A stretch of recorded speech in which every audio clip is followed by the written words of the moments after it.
What's cracking, homies? It's your good friend Hutch, bringing you a match of domination on Skid Row. And there's no XP at the bottom. Why is that? This is actually a private match. This is a match that I played in the open lobby day that I did. A lot of people didn't get that memo, didn't get that message. But on, what day was it? Was it yesterday? It wasn't yesterday, it was the day before. It was Thursday. I opened up my lobby on New Year's Eve for about 3.5 hours, 3 hours, 45 minutes, and I played 4 or 5 total games. 3 of them were 12-round search and destroy games. One of them was on sub base, one of them was on Afghan, and one of them was on Rundown, I believe the last one was. And this was actually one of the last games I played. It was a domination game on Skid Row, and we played this for 10 minutes, and we played a 20-minute dom game on Quarry. And it was a really fun day. I have some pretty cool footage of the shenanigans that I was up to. Things like random throwing knives across the map, and triple spray, search and destroy clutch rounds, and a near 1v7 clutch, you know. So this is a 9v9 domination game, and I'll talk about the gameplay in a minute. But as of right now, it's 12:27 as I am recording this commentary, and me, Trump, and Adam, or C Nanners, as you guys know him, are going to sit down and bust out the next episode of the podcast here, which should be pretty fun. They're usually, you know, the first one was about an hour and a half, but I think we want to be a little bit shorter with them, maybe 30 minutes, hour, something like that. So the name of that podcast is Host Migration. I think we did a pretty good job, and we took a lot of you guys' suggestions, and we're going to put that into the second episode. So on that topic, if you guys want to listen to the podcast without downloading iTunes or downloading the actual MP3, which is about last one was about 112 megabytes or something like that. I actually just created a toolbar, and it's an add-on to Mozilla Firefox or Internet Explorer, and I think a couple other types of browsers. And it's basically a way to navigate through everything that I do or I'm involved with on the internet. So on that toolbar, I have a link to my channel. I have a link to a playlist with all the videos that have been posted on Machinima. I have a link to the Host Migration podcast. There's an actual player in the toolbar where you can pick episodes of the podcast and listen to it.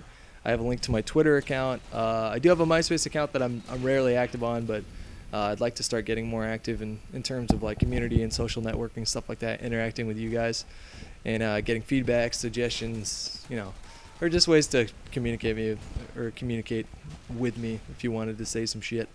So anyways, that toolbar is a free download, and right now I'm getting paid 47 cents per download, and I barely advertise that thing. I put it in the description of a video, and I put it on profile, and I woke up one morning and 1,100 people had downloaded it, and there was like $500 in the balance for that toolbar. So a lot of you guys were saying like, oh, I wish I could donate something, but I got some shit going on, and like, you know, I don't want people to go out of their way to donate something to me if you don't have the means to donate, like, or if you're stretching yourself thin, like, don't even think about it. Like, that's not even what I was aiming for at all. It's just anybody who had the means to, might be able to work a buck or two, and, you know, go for it. But I had a lot of people like sending me apology letters that they couldn't download, and I was like, no, that's not what I wanted.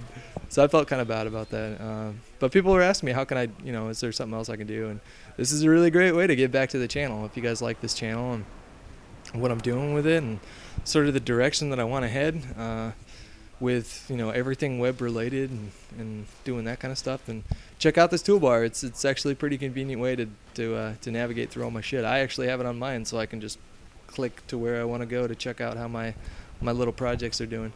So yeah, that's in the description of this video. So check that out, download it, you know, and good times. So yeah, we're playing domination on Skid Row for this match. It's you know, I already mentioned it, but it's 9 people versus 9 people on Skid Row.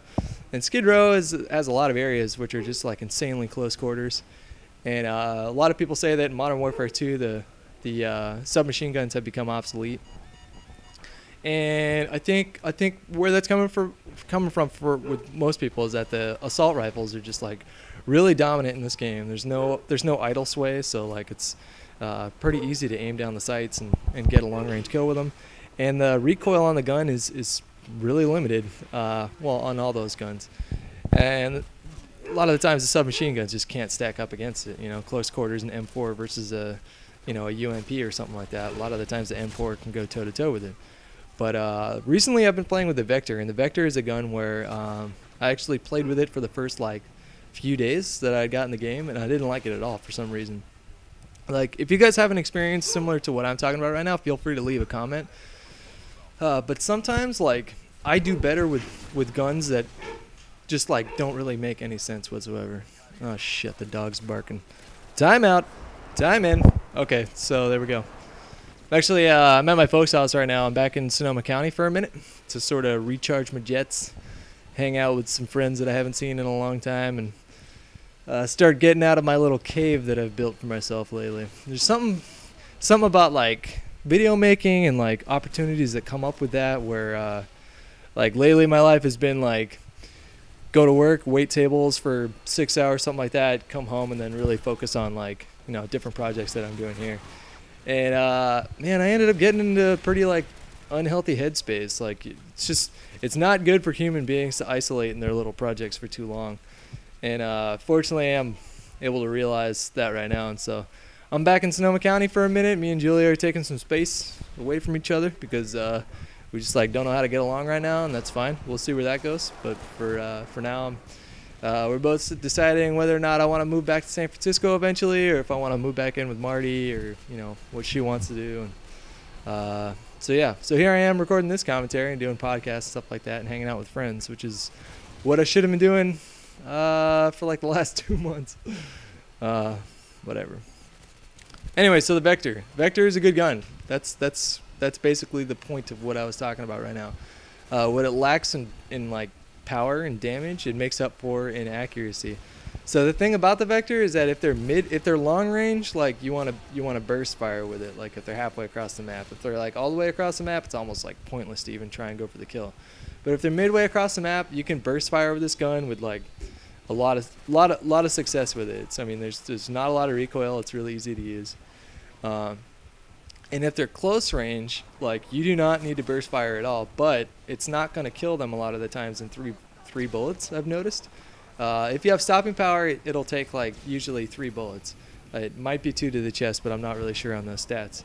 So if you're going to use the Vector, just keep in mind to like, program it into your head, like, hang on to that trigger until you see that plus 50 pop up. Otherwise, you're gonna let off the trigger thinking that you killed them. And, like, if you guys have these kind of experiences too, if you let off the trigger and thinking that you already killed the guy, and when really all it took was 1 more bullet, and then he just fucking butt fucks you with a spaz or something like that. But what I was talking about before a second ago was that sometimes, like, I use guns and I have more degrees of success with guns, and it doesn't make any sense. Like, the other day I was using the Barrett 50 cal and I was doing, like, not well with it. But as soon as I switched to the intervention, there's something about the noise that gun makes, the animation that it has when the scope pops in, just everything about that gun just, like, feels more natural to me. And I actually did, like, 3 times better, 4 times better using that gun. So tell me if you guys have had an experience like that between 2 guns, you know, switching one from another, where, like, they're essentially identical in their stats and their recoil and the animation and stuff like that, but you still do better. So be sure to check out the toolbar. It's in the description of the video, and it helps me out tremendously. And I really, you know, I have some time on my hands right now, so I'd like to open up my lobby again and play with you guys. And when I do, I'll let you know. Thanks for watching the video.